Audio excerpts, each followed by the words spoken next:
The nurse tells me I can see him, but that I'm not meant to get him too worked up about anything.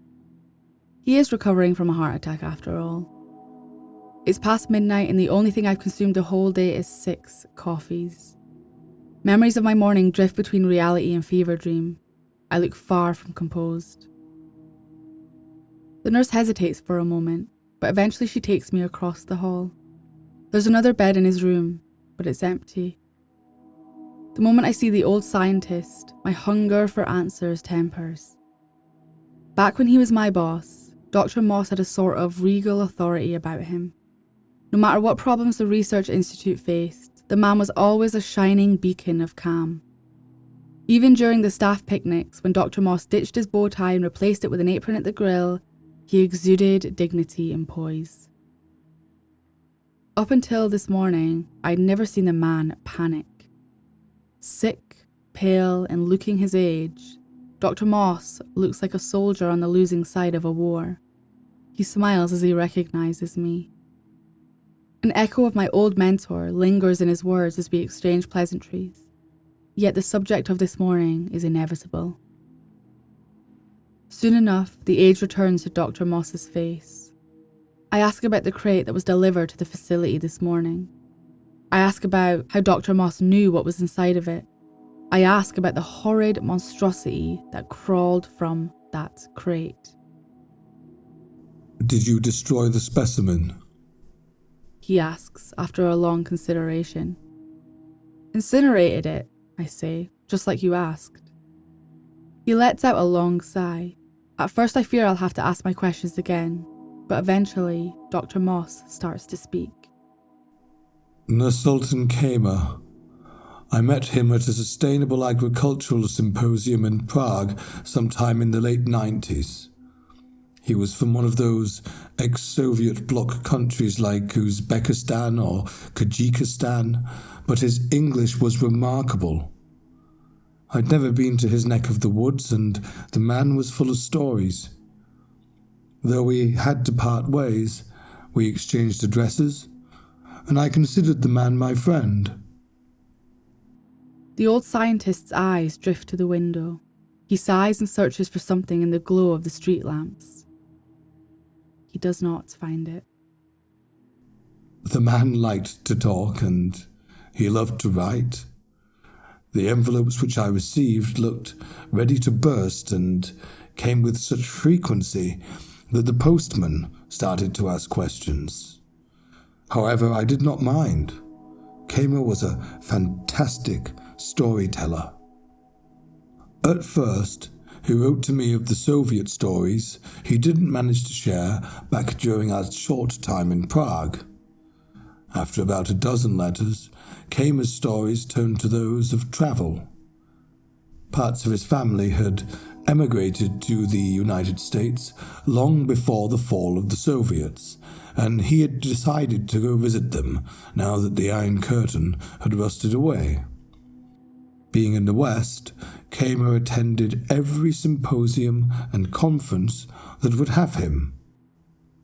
It's during one of these meetings of scientific minds that Kamer met Professor Henry Willow.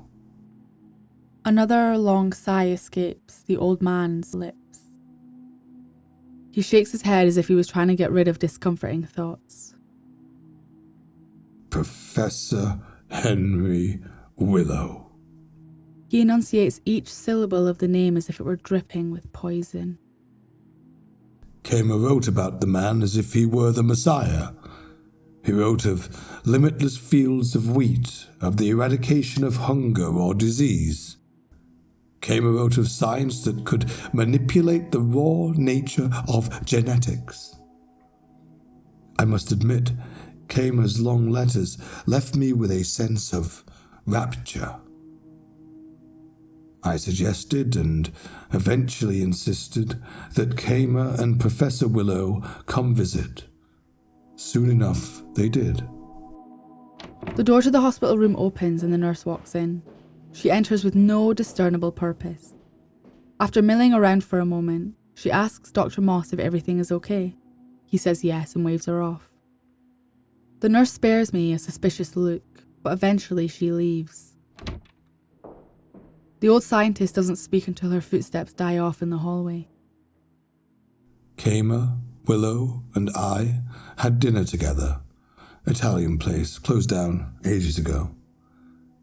When I first met Willow, he didn't inspire much confidence. He was in his 40s, lanky and balding, and barely uttered a word. Throughout the whole dinner, he kept on taking notes in his little notebook. Now, note-taking is par for the course for scientific minds, you understand. You've seen my journals. Willow's constant writing didn't put me off too much. What I found curious, and I guess a bit disconcerting, was the nature of his notebook. It was covered in those Pokémons that the kids were so enamored with back in the day.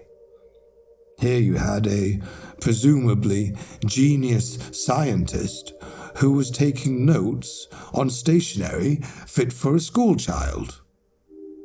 I know that truly gifted minds usually come in queer packages, but Willow's notebook did instill some doubt about his scientific prowess in me. My doubts about Willow, however, did not last. Kamer spent most of the dinner telling stories and scarcely let me, or Willow, for that matter, get a word in. As we finished off our meal, though, he seemed to register my doubt about his scientific companion. With the air of a circus presenter, Kamer asked Professor Willow if he would be willing to provide a demonstration of his research. The lanky American put away his Pokémon notebook and looked around the restaurant for something. Finally, he settled on a pot of basil we had on our table. Wordlessly, he reached into his jacket and pulled out a little plastic bag of what looked like fine yellow sand. He took a small pinch of the material, barely enough to fit between his thumb and index, and dropped it into the potted plant. With another long sigh, Dr. Moss's eyes close. I've worked with plants my whole life, he says, resting his head. Of course, I knew that there were plenty of things which I did not know. I had no illusions about being omnipotent about any realm of science. What I saw in that restaurant, however, I was certain it was a parlor trick. I was sure that Professor Willow was simply some charlatan who had tricked my friend into believing he was capable of great things. I refused to believe what I saw.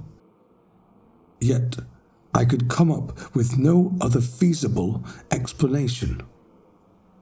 Mere seconds after Willow deposited that strange sand into the pot, it started to sprout. Right before my eyes, leaves of grass grew from the soil at an alarming rate. It took moments for the basil to be choked out by the grass. Before the grass could get long enough to catch the attention of the waiters or other patrons, Kamer produced a pocket knife from his coat and cut the grass down to size. "See, I told you our professor friend Willow was capable of great things," he said, depositing the loose grass in his pocket. "Are you not happy I made this introduction?" I was completely wordless. I had never seen anything grow so fast. Although much of the grass was now squashed up in Kamer's coat pocket, the remnants still continued to grow.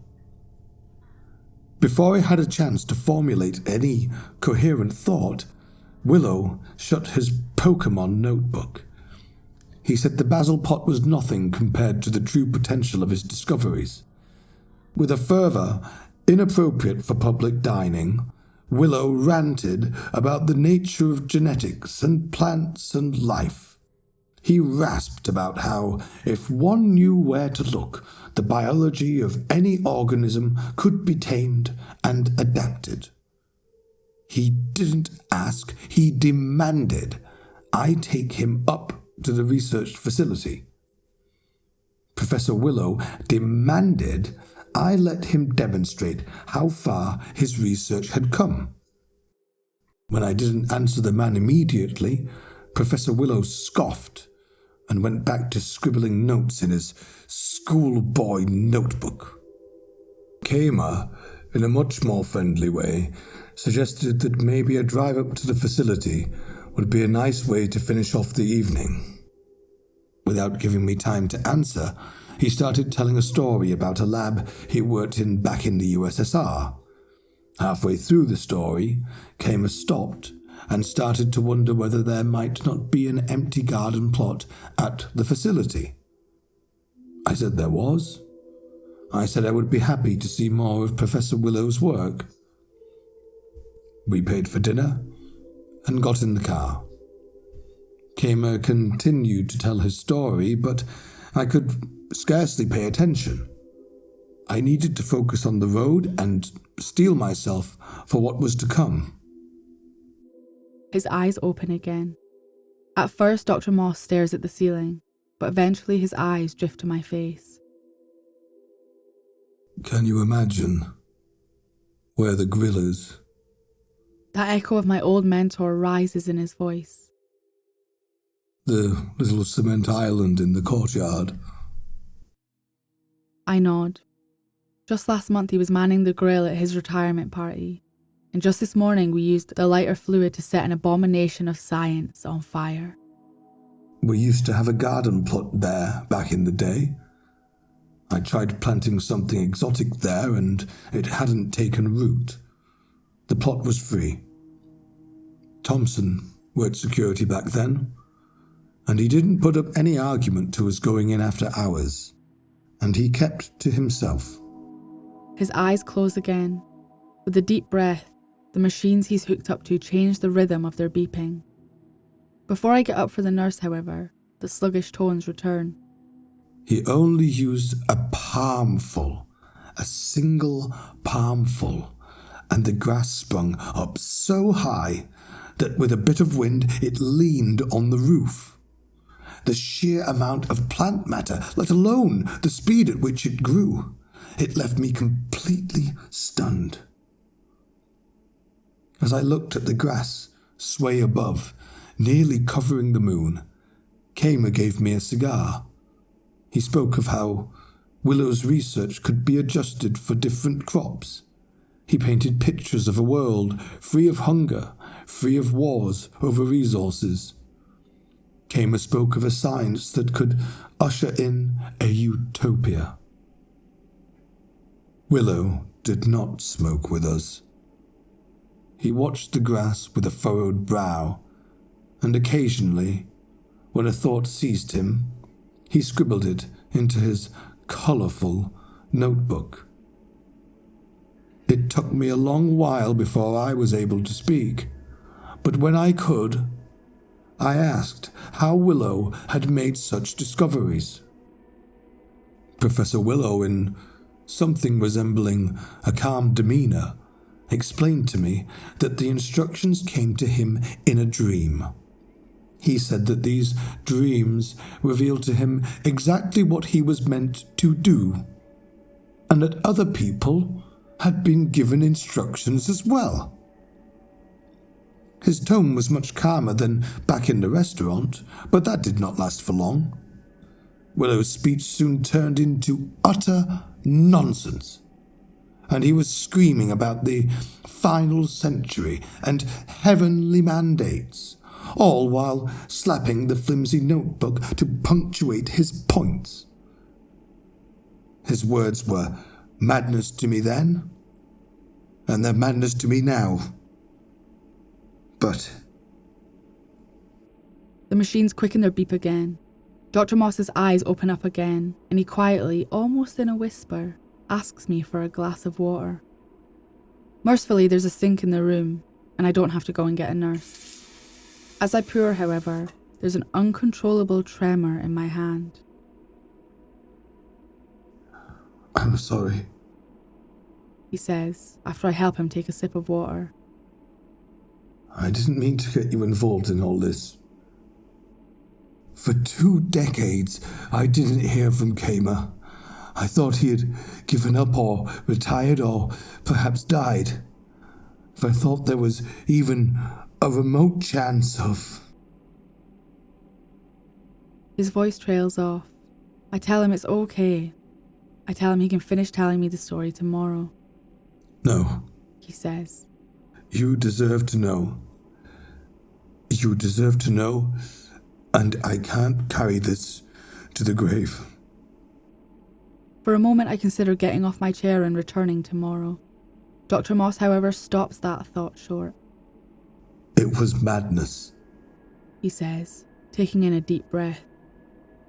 All of Willow's rambles were madness.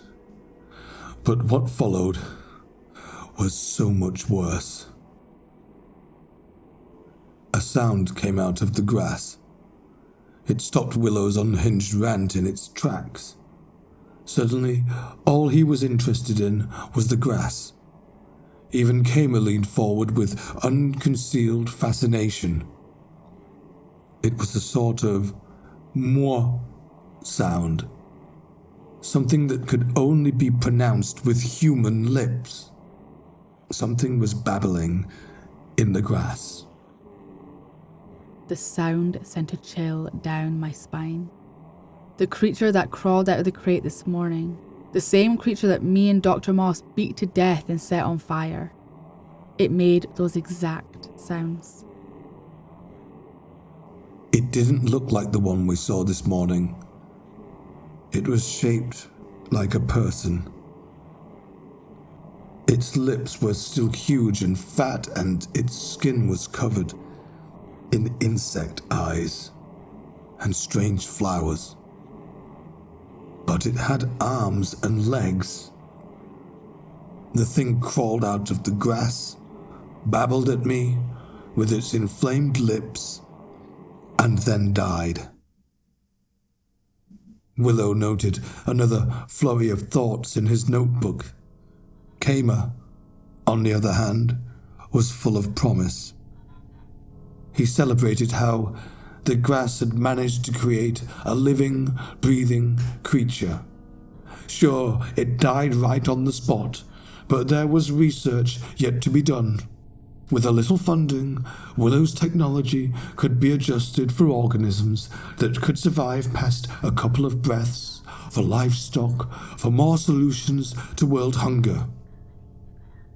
Before Kamer could start to speak about the intricacies of funding and how my connections might help, I told the man to stop talking. I was filled with shock and awe and confusion. Yet, as I looked at that grey, lifeless thing lying by my feet, I was overwhelmed with disgust. Willow had created a living thing out of thin air just to watch it die. The breed of science he was interested in was nothing man should ever touch. I ordered both Kamer and Willow out of the facility. Thompson called them a cab. I had no interest in letting those two men back into my car. I spent most of the night burning any evidence of Willow's demented science, and when the soil in the courtyard kept on sprouting grass, I had it replaced with cement. All I kept from that night was a sample of one of the flowers, and that was purely because I wanted to assure myself the whole night was not mere phantasm. Kamer never wrote to me again. A couple of years after that night, however, I received a slim envelope with a letter written on Pokémon stationery. It was from Henry Willow. The message he had for me was curt, yet the entire letter was bunched up into a corner of the page as to not cover any of the creatures in the background. Willow and Kamer had found a safe refuge out east at the United People's Institute of Science. The institute would help facilitate Willow's research, and its true potential could be reached. Willow would prove me wrong and engineer living creatures into existence. He would create life and prove me wrong. He would prove me wrong, and when the final century came, him and his beasts would rule the earth. Out of curiosity, I looked up this United People's Institute of Science. It was an old Soviet research facility, and there was sparse information about it. The only thing I could ascertain was that it got shut down in '92. Maria, I still had so many questions, but I so desperately wanted to forget. With the little I knew about the Institute, I decided it was closed. Then that Willow was a madman, destined to fail. I decided to leave the whole affair out of my head, and now... His words drift again. The machines he's hooked up to start to quicken their pace once more. I tell him it's okay. I tell him we're safe. He shakes his head again. And now, we just have to hope we never see Professor Willow's vision of the final century come to fruition.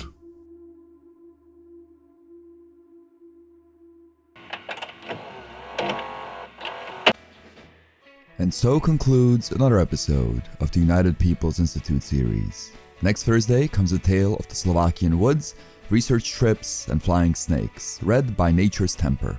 If you can't wait a full week for another episode, drop by patreon.com/MikeJLanger for the full 20-story season and a bunch of other early and bonus content. Also, if you haven't heard the first season of the United People's Institute series, there's a big old jumbo video of it down in the pinned comment for binge consumption. Big thanks to Christopher, Hugh, James, Adamson, and Abby for lending their voices to the tale, and Repulsive for providing the spooky tunes. If you've made it this far into the video, tell me if you had any Pokémon merch growing up. Who knows, maybe a bit of your memorabilia will worm itself into another tale on the channel. And finally, as usual, a huge thanks to the patrons for making the show possible. Big old thanks to Bob Condrick, Dante Kincaid, Matt, Joyce, Mr. CreepyPasta, Kus, Christopher Barunda, Dying Sun, Charlie Cooper, Paul Evans, Quiet Pills, Shion, and Benoit Chaminot.